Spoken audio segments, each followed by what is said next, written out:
ಒಂದೊಂದು ಕಡೆಯಲ್ಲೂ ಏನು ಸೈಟ್ಗಳನ್ನು ಕೊಡೋ ಹಾಗಿಲ್ಲ. ಅದು ಯಾಕೆಂತಂದ್ರೆ ಪಬ್ಲಿಕ್ ಅಲ್ಲಿ ನೀವು ಅನೌನ್ಸ್ ಮಾಡಬೇಕು. ಬೇರೆ ಬೇರೆಯವರು ಕೂಡ ಅದರಲ್ಲಿ ಅಪ್ಲಿಕೇಶನ್ ಹಾಕೊಳ್ಬಹುದು. ಇಲ್ಲಿ ಆಗಿರ್ತಕ್ಕಂಥದ್ದು ಏನಂತಂದ್ರೆ gross violation of the rule. ಹೇಗಾಗಿದೆ ಅಂತಂದ್ರೆ ಮಾನ್ಯ ಸಚಿವರ ಇದರಲ್ಲೇ ಇದೆ, ಇದನ್ನ ಕೊಡ್ಲಿಕ್ಕೆ ಬರೋದಿಲ್ಲ ಅಂತೇಳಿ ಅಧಿಕಾರಿಗಳು ಬರೆದಿದ್ದಾರೆ. ಯಾಕೆಂತಂದ್ರೆ ಇದು ಪೊಲಿಟಿಕಲ್ ಪಾರ್ಟಿ, ಇದು ಟ್ರಸ್ಟ್ ಅಥವಾ ಇದಲ್ಲ.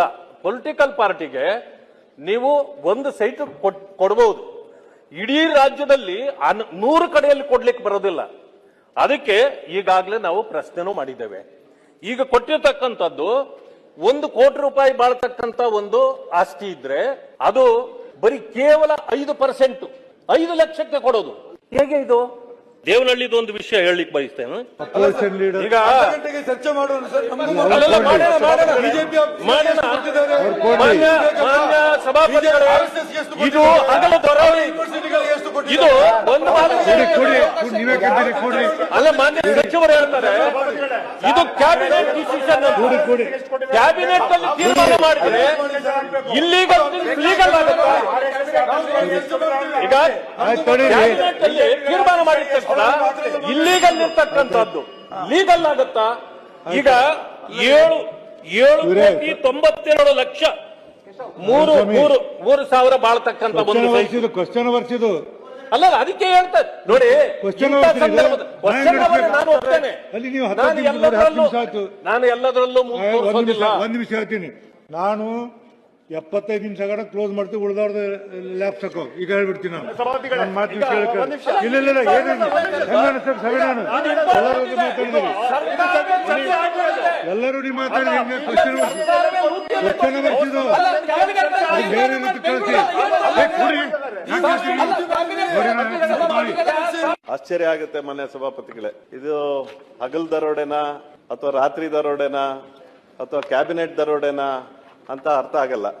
ಮಾನ್ಯ ಸಭಾಪತಿಗಳೇ, ನಾ ಕೇಳಿದ್ದೆ ಇಡೀ ರಾಜ್ಯದಲ್ಲಿ ಕಾಂಗ್ರೆಸ್ ಭವನಕ್ಕೆ ಎಲ್ಲೆಲ್ಲಿ ನೀವು ಸಿಎ ನಿವೇಶನವನ್ನ ತಗೊಂಡಿದ್ದೀರಾ ಮತ್ತೆ ಯಾವ ಮೌಲ್ಯಕ್ಕೆ ನೀವು ತಗೊಂಡಿದ್ದೀರಾ ಅಂತ.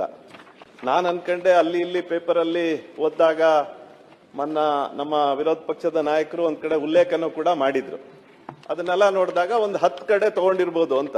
ಒಟ್ಟು ಸರ್ಕಾರದ ಉತ್ತರದಲ್ಲಿ ನಗರಾಭಿವೃದ್ಧಿ ಮತ್ತು ನಗರ ಯೋಜನೆ ಸಚಿವರಿಂದ ಬಂದಿರುವಂತಹ ಉತ್ತರದಲ್ಲಿ ಬಾಗಲಕೋಟೆ, ಧಾರವಾಡ, ದೇವನಹಳ್ಳಿ, ಚಿಕ್ಕಬಳ್ಳಾಪುರ, ಕೊಪ್ಪಳ, ಮಂಡ್ಯ, ಚನ್ನರಾಯಪಟ್ಟಣ, ಬಾದಾಮಿ, ಮಾನ್ಯ ಸಭಾಪತಿಗಳೇ, ಒಂದೇ ಆರ್ಡರ್ಲಿ 6 ಕಡೆ, ಇನ್ನೊಂದು ಆರ್ಡರ್ಲಿ 7 ಕಡೆ, ಇನ್ನೊಂದು ತುಮಕೂರಿಂದು ನಾನು ಉಲ್ಲೇಖ ಮಾಡಲೇಬೇಕು ಮಾನ್ಯ ಸಭಾಪತಿಗಳೇ. 1,70,00,000 ಅದರದ್ದು ಸಿಎ ನಿವೇಶನದ ದರ 1 ಎಕರೆಗೆ. 5%ಗೆ ಗೈಡೆನ್ಸ್ ವ್ಯಾಲ್ಯೂ, SR ವ್ಯಾಲ್ಯೂ ನೀವೇ ಅವಕಾಶ ಕೊಟ್ಟಿದ್ರಿ. ಏನಂದ್ರೆ ಈ ಸಿಎ ಸೈಟ್ಗಳು ಇವತ್ತಿನ SR ವ್ಯಾಲಿಗೆ ತಗೊಂಡು 30 ವರ್ಷ ಲೀಸಿಗೆ ಹೆಂಗ್ ಕೊಡ್ತೀರಾ ಅಂತ ನಾ ಕೇಳಿದ್ದೆ. SR ವ್ಯಾಲಿಗೆ ತಗೊಂಡಾಗಿದೆ, ಕೊಟ್ಟಾಗಿದೆ ನೀವು, ಅದನ್ನ ಹೆಂಗೆ ನೀವು 30 ವರ್ಷಕ್ಕೆ ಲೀಸಿಗೆ ಕೊಡ್ತೀರಾ, ಮತ್ತೆ ಇನ್ನೊಂದ್ಸಲ ಯಾಕೆ ರಿನ್ಯೂ ಮಾಡ್ಕೊಂತೀರಾ ಅಂತ ಕೇಳಿದ್ದೆ. ಅವಾಗ್ಲೂ ಉತ್ತರ ಏನು, ಎಲ್ಲರಿಗೂ ಇಡೀ ಸದನ ಅದ್ರೊಳಗೆ ಚರ್ಚೆ ಮಾಡಿತ್ತು. ಅವಾಗ್ಲೂ ಬಂಡತನದ ಆನ್ಸರ್ ಬಂದಿತ್ತು ನಮಗೆ. ಈಗ ಒಂದೇ ಆರ್ಡರ್ ನಲ್ಲಿ 6 ಕಡೆ 7 ಕಡೆ 5%ಗೆ 1,70,00,000ಕ್ಕೆ 5%, 8,500,000 8,500,000ಕ್ಕೆ ಒಂದೊಂದು ದೊಡ್ಡ ಒಂದೊಂದು ಎಕರೆ ಜಾಗವನ್ನ ಕಾಂಗ್ರೆಸ್ ಭವನಕ್ಕೆ ಕೊಟ್ಟಿರುವಂತದ್ದು. ಇದು ಆನ್ಸರ್. ಅದನ್ನ ಕೇಳಿ, ಅದು ಯಾವ ಆಧಾರದ ಮೇಲೆ ನೀವು 5%ಗೆ ತಗೊಂಡಿದ್ದೀರಾ? ನಾನು ಮತ್ತೆ ಆಮೇಲೆ ಮತ್ತೆ